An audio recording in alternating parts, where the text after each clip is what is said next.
Chapter 7. Avoid the Ball.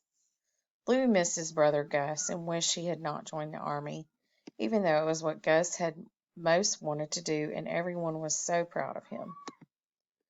"You'll be serving our country," Louie's father had said. Louie hoped he could serve his country, too, and he sometimes imagined himself standing on a hilltop guarding the territory. Sometimes his arms were spread wide as if to shield everyone behind him.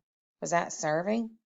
Gus's favorite sports were basketball, baseball, soccer, and football, and although Gus had tried to interest Louie in these games, Louie gradually understood that he did not have Gus's natural talent. He was particularly wary of sports that involved balls. When he tried to throw, kick, dribble, or bat them, they rarely went where he intended them. When someone else threw, kicked, dribbled, or batted a ball, Louie was unable to anticipate where it was aimed. After one especially frustrating soccer practice, Louie's coach said, not unkindly, "Louie, you seem to, avoid the ball." "Right," Louie said. "When it's coming at me, I don't know where to move. I can't get out of the way." "You're not supposed to get out of the way." "Yes, I am." Maybe sports are not your thing, Louie." Later that night, he and Gus asked Gus, "But what is my thing? If it's not sports, then what?" "Don't worry, Louie. You have plenty of time to figure that out."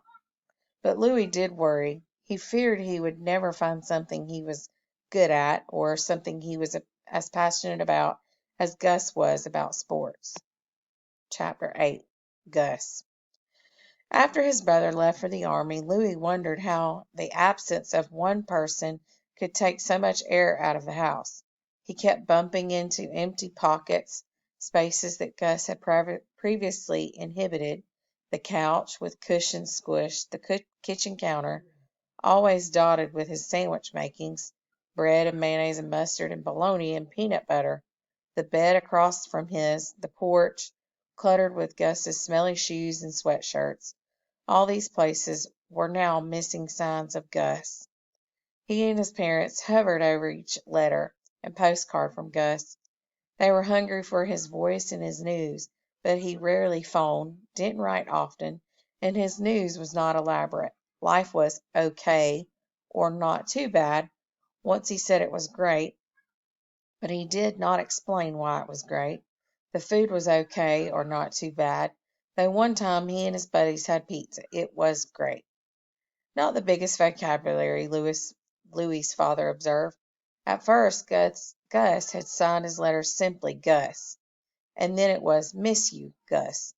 But lately each letter closed with the same three words: "Remember me, Gus." Of course they would remember him, Louie always thought when he saw that signature. What a crazy thing to say!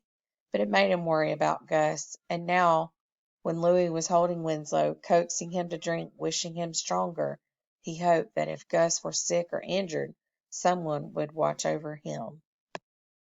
Chapter 9. What's the point? One morning, Louie's mother, standing at the top of the cellar stairs, announced visitors. "Hey, Louie, we've come to see the sickly donkey." It was Mac, clomping down the stairs, followed by Claudine and Nora. Claudine rushed to Winslow. "Aw!" Nora stood a few steps back, staring at Winslow. "May I touch it?" Claudine asked. I could die from its cuteness. Everything about Claudine was soft and elegant. Her voice, her hair, her clothes, even the way she stood, was soft and loose. Nora, however, did not appear soft. She looked as if she had crawled out of a shed, in dirty jeans and an oversized black coat and rather large black rubber boots.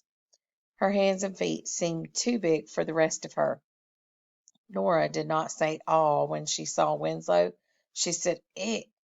She looked around the basement, at the stone walls and concrete floor, at the buckets and hoses and rakes stacked in one corner, at the narrow cot, at Winslow's pile of hay, and then at Winslow.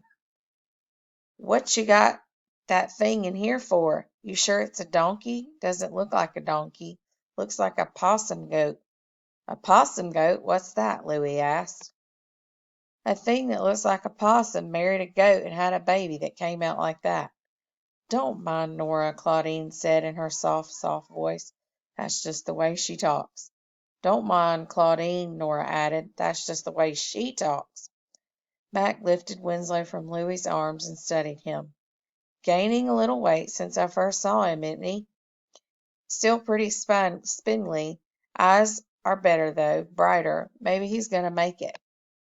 Of course he's going to make it, Louis said, even though he was not sure from one day to the next. He felt it would be betraying Winslow, though, if he did not believe Winslow would make it. Little thing like that, Nora said, doesn't seem half alive to me. He still knew, Louis said. He didn't know why he said that. It sounded dumb to him the minute it came out of his mouth. Some newborns struggle to get going. Oh, I know all about that, Nora said. You do? Sure. Our brother. Claudine interrupted her. Oh, shush, Nora. Your jabbering is bothering this poor little donkey. He's quivering. I am not jabbering, and I'm not bothering that poor possum goat. Nora looked Louis in the eye. Our brother was born 2 months early. So was I, Louis said. I was a pitiful, scrawny, struggling thing. Nora touched Louis's arm with one finger. But you made it. Oh, it was surprising, Louis thought, how much one simple sentence could affect your opinion of someone. Do you want to hold Winslow? He asked Nora. Nope. What's the point?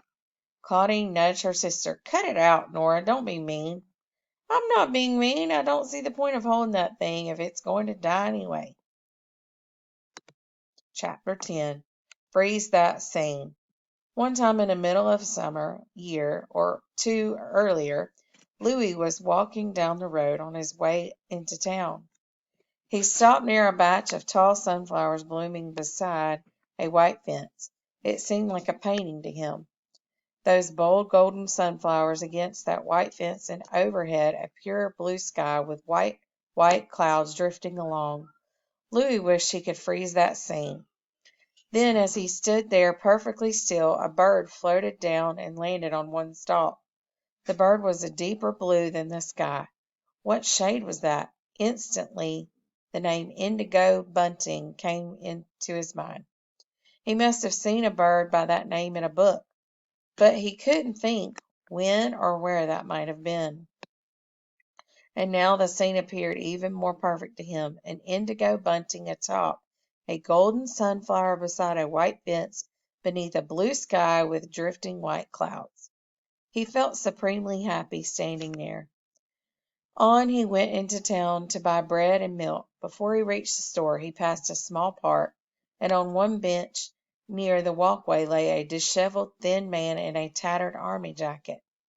He appeared to be asleep. One arm was across his chest, and the other hung low to the ground. The man was unshaven, his hair long and straggly, his clothes filthy. Would I want to freeze this scene? Louis wondered. This scene of an unkempt, thin man in a tattered army jacket on the brown wooden bench on the green grass near the gray walkway. As Louis moved on, he thought he didn't have a choice. The scene, for whatever reason, was already frozen in his mind. On his way back home, Louis slid a small brown bag next to the bench. In the bag were 2 rolls and a candy bar. It was odd, Louis thought now, as he held Winslow trembling in his arms, the smell of milk formula on his face. It was odd that what floated into his mind were both scenes, the indigo bunting atop a golden sunflower beneath a blue sky and the thin man on a park bench. Winslow's ears brushed against Louis's cheek. This scene, Louis thought, will stay in my mind. Little gray donkey in my arms trying to stay alive.